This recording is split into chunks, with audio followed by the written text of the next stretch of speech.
The last 8 years or so, we've seen a spike in election security claims and concerns. Just last week, the Justice Department announced charges against 2 social media influencers accused of amplifying messages from Russia. The atmosphere leads to tension at polling places. Stephen Stock shows us the effect that the lies and threats can have on the people running our elections.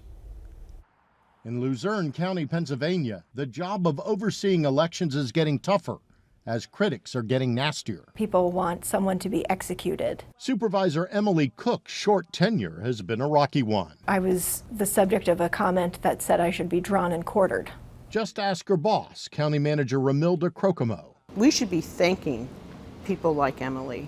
Don't threaten them, thank them. Cook is the 5th director of elections in 5 years here. You're seeing a mass exodus of institutional knowledge, contributing to the county's problems in the 2022 midterms when 16 precincts ran out of ballot paper. We had a brand new leadership team that had never run an election independently before. And mistakes were made. And mistakes are made. The DA there blamed mistakes on lack of training and experience. Mistakes happen in elections all the time, and they don't rock our democracy. With the nonpartisan OSET Institute, Edward Perez researches voting technology and how elections are administered. What does rock our democracy is when simple mistakes happen, and when you have bad faith actors that are putting them under a magnifying glass and saying this is the end of our democracy. Luzerne County and Pennsylvania aren't the only places dealing with the high turnover of elections officials.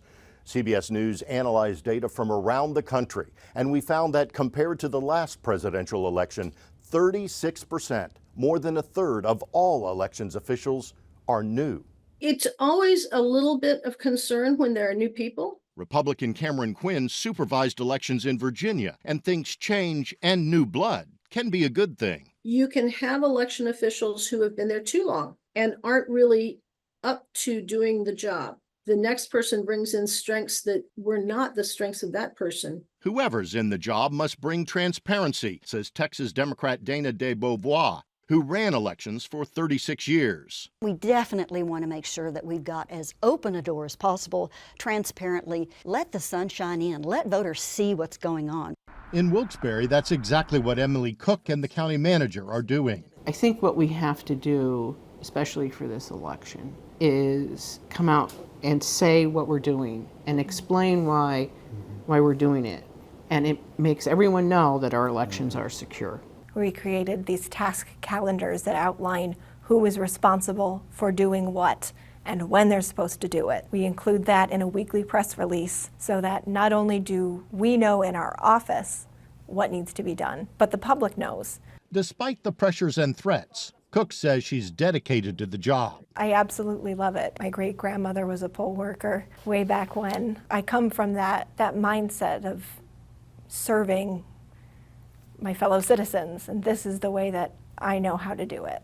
Entrusted with the American process, striving for a fair and accurate election.